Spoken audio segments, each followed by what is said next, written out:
안녕하세요. 제가 캐나다에 온 지 5주 만에 사무직 취업에 성공했어요. 오늘 구직 과정을 공유드리려고 영상을 준비했습니다. 끝까지 시청 부탁드려요. 저는 해외 경력이나 학력 없이 한국 경력만 가지고 취업하게 되었는데 혹시 캐나다 취업을 준비하시는 분들이 궁금해하실 것 같아 그 과정을 공유드리려고 합니다. 저는 영주권 취득까지 염두에 두고 있어서 캐나다 이민을 생각 중이신 분들에게는 더더욱 참고할 수 있는 내용이 많을 것 같습니다. 먼저 계획과 준비 과정을 말씀드릴게요. 일단 제가 희망했던 직종은 사무보조였습니다. 사실 캐나다에서 영주권 신청하는 여러 가지 방법 중에 하나인 익스프레스 엔트리라는 시스템에서 인정해주는 캐나다 경력을 1년 이상 쌓아야 했습니다. NOC 코드라고 해서 모든 직업들을 레벨로 나누는데 NOC, 제로, A, B, C, D 이렇게 나누고 있습니다. 그 아까 말씀드린 익스프레스 엔트리라는 시스템에서는 NOC B 이상의 포지션으로 1년 이상 일해야 했고 그 중에 전문직이나 아주 특별한 기술을 갖지 않는 이상 많이들 하시는 직종이 주유소 편의점 관리자와 같은 리테일 서비스 슈퍼바이저 또는 레스토랑에서 근무하시는 푸드 서비스 슈퍼바이저 그리고 사무직으로는 사무보조로 근무하시는 분들도 종종 보았습니다. 저는 한국에서 2년 정도 외국계 홍보팀에 재직했었는데 홍보 업무 이외에도 일반 사무 즉 어드민 업무를 제가 주로 했었습니다. 그래서 캐나다로 출국 계획하면서 홍보 쪽 어시스턴트나 일반 사무보조 쪽으로 가야겠다고 노선을 정해두었습니다. 근데 아무리 외국계 기업이라고 해도 캐나다와 연결고리가 아예 없는 제가 현지 홍보팀에 들어갈 수 있을 거라고는 기대하지 않았습니다. 그래서 혹시 몰라 사무보조 구직용 영문 이력서를 시간 있을 때마다 업데이트 해두었어요. 아무튼 입국 일주일 후부터 구직을 시작했고 처음에는 홍보 마케팅 어시스턴트 포지션과 사무보조 포지션을 동시에 지원했었습니다. 엑셀에다가 회사, 포지션, 근무 형태, 급여, 위치 등 지원 현황을 기록해두면서 정리해 두었어요. 몇 군데 연락을 오는 곳을 보니 사무보조 포지션에서 연락 오는 비율이 더 높더라고요. 그래서 조금 더 가능성이 높아 보이는 사무보조 직종으로 포커스를 맞추어 준비했습니다. 링크드인, 인디드 등의 제 이력서도 공개로 올려놓았고 페이스북 구인 구직하는 그룹에도 가입했어요. 그런데 이력서를 전체 공개해 놓았던 게 원인이었던 것 같은데요. 구인 관련해서 스캠을 2번이나 겪을 뻔했습니다. 첫 번째 케이스는 갑자기 본인이 리크루트라면서 이메일이 와서 헤드헌터를 통해서 너 이력서를 전달받았는데 너무 마음에 든다. 우리 새로 오픈하는 밴쿠버 지사에 오피스 잡으로 채용하겠다. 여기서 제가 너무 마음에 들었다는 것부터 수상했어요. 저는 아주 특출난 경력은 없는 거를 잘 알고 있었습니다. 아무튼 이 중에서 너가 원하는 포지션을 알려줘라 이러면서 포지션을 다 보내줘서 제가 알려줬더니 바로 계약서를 보내면서 갑자기 계약서에 사인하고 신분증 사본을 보내라 이렇게 얘기를 해서 제가 너무 이상해서 그럼 밴쿠버 지사 주소가 어디냐? 인터뷰는 왜 안 보고 바로 계약서에 사인을 해야 되냐? 이렇게 꼬치꼬치 물어보니까 바로 잠수를 탔고요. 두 번째로는 페이스북에 밴쿠버 잡 관련된 그룹에 가입했었는데 어떤 할머니 프로필 사진을 한 사람이 자기 버추얼 개인 비서를 뽑고 있다면서 왓츠앱 채팅으로 면접을 보자고 하더라고요. 이때 휴대폰으로 정말 열심히 타이핑해서 대답했는데 제 시간이 너무 아깝습니다. 면접이 끝나자마자 합격했다면서 이제 다음날 아침 테스트 어사이먼트를 통과하면은 그 수고비로 $200를 바로 주겠다. 이러길래 뭔가 이상했는데 또 월마트에 가서 기프트 카드를 구입해서 자기한테 보내라 이런 식으로 자꾸 금전적인 요구를 하길래 나는 더 이상 진행을 못하겠다. 다른 사람 알아보시라. 이렇게 신고하고 차단했습니다. 웃긴 게 제가 못 믿겠다고 하니까 포토샵 되어 있는 어설프게 포토샵 되어 있는 자기 신분증도 보내주더라고요. 캐나다 구직이 처음이라 이게 스캠인지 아닌지 처음에는 좀 헷갈렸는데 주변 분들의 조언으로 안 좋은 케이스는 피할 수 있었습니다. 빨리 일을 시작하고 싶어 마음이 급해서 이런 거에 혹했구나 반성하면서 다시 정상적인 루트로 구직을 하기 시작했어요. 사실 저는 100군데, 200군데씩 지원을 하지는 못했어요. 남편은 채용 공고 올라오는 곳마다 아무데나 기본 이력서를 다 돌려보라. 혹시 몰라? 이런 얘기를 했는데 저는 그렇게는 못하겠더라고요. 저만의 생각일 수도 있는데요. 인터뷰를 볼 때 항상 받는 질문 있잖아요. 우리 회사에서 왜 일하고 싶느냐? 이 질문에 제가 진심으로 답변할 수 있는 정도로 관심이 가는 회사에 지원하는 게 저한테는 더 잘 맞는 방법이었습니다. 그중 하나로 탈모 제품 판매 회사, 그리고 요가 학원 사무보조 이런 것도 있었어요. 재밌을 것 같아서 지원했는데 물론 응답은 없었습니다. 다만 같은 사무보조라도 요구하는 사항이 회사마다 다르더라고요. 잡 디스크립션을 보면 어떤 곳은 리셉션 보는 업무가 높고 어떤 곳은 비용 처리 위주, 어떤 곳은 사내 뉴스레터를 하는 등 마케팅 관련 업무도 포함되는 곳도 있었습니다. 그래서 모든 내용이 포함된 마스터 버전 이력서를 만들어 놓고 제가 좀 더 어필하고 싶은 부분은 그 마스터 이력서에서 복사해와서 한두 개씩 수정하고, 커버레터는 그냥 제너럴한 템플릿 하나 만들어서 회사 이름만 조금 바꿔서 물려서 썼습니다. 정말 가고 싶은 곳은 커버레터를 좀 더 정성스럽게 썼어요. 파트타임, 계약직부터 시작해서 여기는 절대 안 될 것 같다는 곳까지 다양하게 지원했습니다. 그 인터뷰 중에 하나로 10분 동안 전화로 폰 스크리닝이라는 걸 했는데요.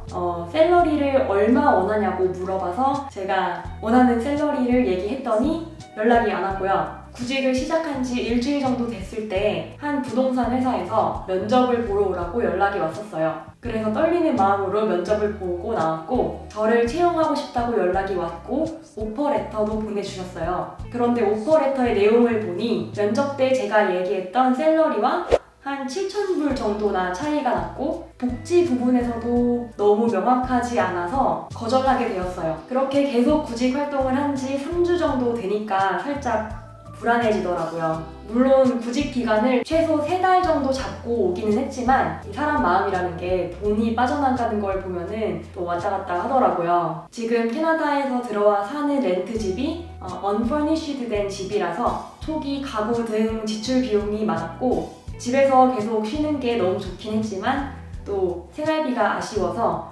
빠르게 일을 시작할 수 있다는 레스토랑에서 잠깐 일을 했었습니다. 제가 사장님께 풀타임으로 일할 수 있다고 했는데 제 기준에서 풀타임은 8시간이었는데 그 업체 쪽의 풀타임 기준은 11시간이라고 해서 올해는 일하지 못하고 그만두게 되었습니다. 지금 생각해보면 제가 먼저 근무 시간은 몇 시간인지, 휴식은 어떻게 되는지 이런 거를 더 자세히 물어봤어야 했나 이런 생각도 드네요. 아무튼 이런 경험을 하고 나니 기존에 진행하던 구직 활동을 더더욱 집중했습니다. 이력서를 제출하고 기다리고 거절당하고 이거를 반복하면서 지내다가 한 회사에서 인터뷰 다음 단계를 진행하자고 메일이 왔어요. 1시간짜리 화상 인터뷰이고 인터뷰 중 어느 한 주제에 대해서 PPT를 만들어 발표하는 시간도 있다고 하더라고요. 그래도 하겠느냐 해서 너무 귀찮겠다, 안 한다 그럴까 생각하다가 현재 직업이 백수인 거를 빠르게 깨닫고 좋다, 하겠다 답변을 보냈고요. 그날부터 PPT를 열심히 만들기 시작했습니다. 실력이 아주 좋은 건 아니지만 최대한 간결하게 인트로, 본론, 결론까지 커버할 수 있도록 잘 정리했고요. 회사 로고까지 딱 넣어줬어요. 영어로 발표하는 거니까 스크립트도 다 써놓고 몇 번씩 반복해서 읽어봤어요. 다행히 아주 복잡한 내용은 아니라서 면접 때 큰 실수 없이 잘 발표했습니다. 면접관은 총 4명이었고 저 1명 이렇게 봤는데 발표가 끝나고 나서 인사팀 매니저가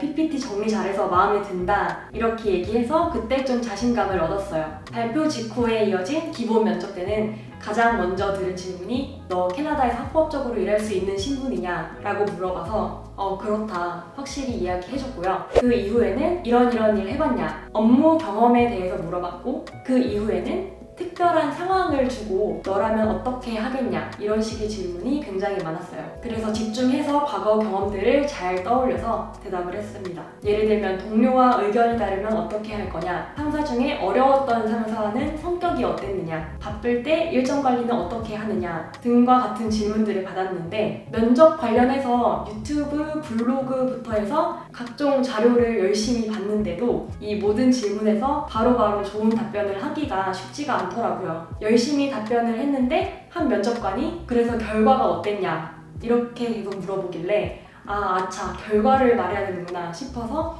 몇 번 덧붙여서 말했던 기억이 납니다. 발표 면접이랑 기본 면접까지 다 보고 나니까 거의 1시간 20분 정도 지나 있었고 저는 거의 녹초가 됐습니다. 여기서 인터뷰 팁이라면 거의 모든 상황에서 기본적으로 타인의 의견을 존중한다, 다양성을 인정한다, 오픈 커뮤니케이션을 한다, 이런 내용들 위주로 깔고 갔어요. 그리고 또 중요했던 게 너는 외국인이고 캐나다 회사는 처음일 텐데 혹시 걱정되는 게 있다면 뭘 것 같냐? 이렇게 물어보길래 순간 머릿속으로 뭐가 어떻게 대답해야 될까 고민을 하다가 그냥 나는 그전 회사에서도 외국인들이랑 자주 소통했고 다양한 나라에서 온 사람들이랑 많이 일도 해봤다. 그래서 솔직히 하나도 걱정이 안 된다. 이렇게 대답했더니 좋아. 그게 바로 내가 원하는 답변이었다. 이렇게 딱 얘기를 하더라고요. 그래서 솔직히 고민하면서 조금 걱정도 된다고 얘기하려고 했는데 그렇게 말 안 하길 정말 다행이었어요. 인터뷰를 본 직후에 인사팀 담당자가 전 직장에서 함께 일했던 매니저 연락처를 2개 보내달라고 얘기했고 다행히 제가 전 매니저들이랑 가끔 연락도 하고 좋은 관계를 유지하고 있어서 두 분 모두 기한 내에 잘 전달해 주셨다고 합니다. 역시 캐나다는 레퍼런스 문화구나 이렇게 생각했어요. 제가 현지 레스토랑에 서버 면접 봤을 때도 전 직장 레퍼런스를 쓰라고 해서 되게 신기했거든요. 며칠 동안 기다린 끝에 아침 일찍 전화가 왔습니다. 너 레퍼런스 체크 다 끝났고 We would like to have you, welcome 이런 말을 하더라고요. 그래서 정말 너무 기다렸던 순간이라서 진짜 기뻤고요. 오퍼레터를 곧 보내줄 테니까 확인해보라고 해서 확인해봤더니 이번에는 진짜 취업 스캠 아니고 진짜로 내가 채용이 됐구나 싶어서 너무 다행이었습니다. 일단 캐나다 유학 경험이나 캐나다 현지 경력이 없는 워크퍼밋 소지자인 신분이더라도 캐나다에서 사무직 풀타임 잡을 구할 수가 있구나. 이 점이 너무 신기하고 기뻤고요. 아직 일을 시작하진 않았지만 기본적으로 이 회사의 가치가 좋아서 제가 지원했던 다른 회사들 중에서도 가장 가고 싶었던 곳이었거든요. 캐나다 취업도 경력이 없더라도 도전하고 또 전략적으로 준비하면은 불가능한 일은 아닌 것 같습니다. 사실 타이밍과 운도 저는 좋았던 것 같기도 해요. 제가 듣기로는 계약직이나 파트타임 또는 발런티어 잡부터 시작하는 것도 발을 들이는 방법 중에 하나라고 해요. 이제 발을 들여놓았으니 열심히 현지 경력도 쌓고 얼른 1년이 지나서 익스프레스 엔트리 풀에 등록하는 날이 왔으면 좋겠습니다. 아직은 갈 길이 멀었지만 초심을 잃지 않고 즐겁게 캐나다 생활을 해보려고 합니다. 자, 지금까지 저의 캐나다 취업 썰이었고요. 여기까지 들어주신 분들은 너무 감사드리고요. 궁금하신 점 있으면 댓글에 달아주시면 최대한 답변해볼게요. 감사합니다. 끝!